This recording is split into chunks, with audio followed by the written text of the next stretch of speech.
Cette semaine, l'idée à la con, mesdames, messieurs, c'est la très grande bassine. La très grande bassine, comme celle de Sainte-Soline, par exemple, souvenez-vous, c'était cet automne 2022, ces 15 gros trous dans le marais Poitevin, pour le remplissage desquels il s'agirait demain d'aller pomper 6 millions de mètres cubes d'eau dans la nappe phréatique. Il y a eu conflit bien manichéen, il y a eu lutte entre écolos, zadistes, black bloc et flics, et entre les deux, entre tout cela, il y avait le BRGM, une maison sérieuse et très gentille. Vous vous souvenez peut-être, le Bureau des recherches géologiques et minières qui s'occupe des eaux que nous avons sous les fesses, les nappes phréatiques, et qui a développé un modèle à destination des projets justement de retenue de substitution, c'est le terme qu'il faut employer plutôt que le très péjoratif bassine. Eh bien, le BRGM a étudié le projet tel qu'il était en 2021 et sa conclusion est simple.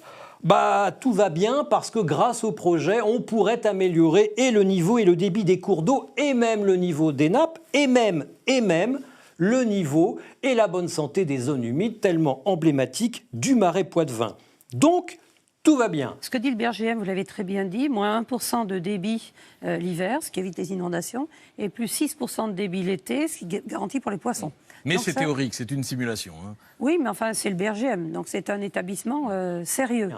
Mais, car il y a un gros mais, le BRGM n'a réfléchi que si demain tout sera comme aujourd'hui, c'est-à-dire avec les mêmes usages de l'eau, avec la même agriculture, avec les mêmes pluies, sur une moyenne calculée entre 2000 et 2011, avec le même niveau de nappe phréatique, avec finalement le même climat. Or, 2022 est passé par là, cette bonne vieille sécheresse qui continue parce que les nappes ont toujours du mal à se remplir en France, en particulier là-bas où il pleut toujours aussi peu. Alors, question soulevée par les opposants, rejoint en cela par le Conseil d'État et par le gouvernement récemment, pourquoi creuser des trous aussi vertueux soient-ils selon le BRGM si demain on n'est pas capable de les remplir ? D'autant plus que, en plus de cette timidité des pluies, il y a l'évaporation qui, elle, n'est pas du tout timide et dont on a du mal à savoir si le BRGM a tenu compte.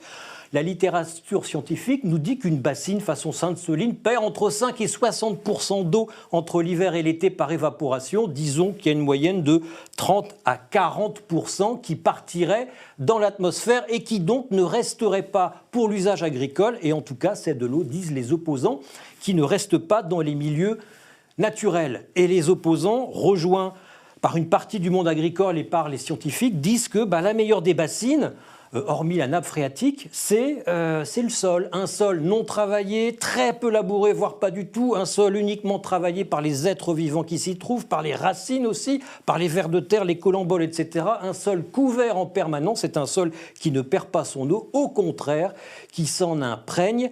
La meilleure réserve en eau, c'est la réserve utile du sol. Donc l'agriculture de conservation, ce que ça m'a apporté, c'est d'utiliser des couverts végétaux. Ça m'a orienté même vers du trèfle violet et de la luzerne.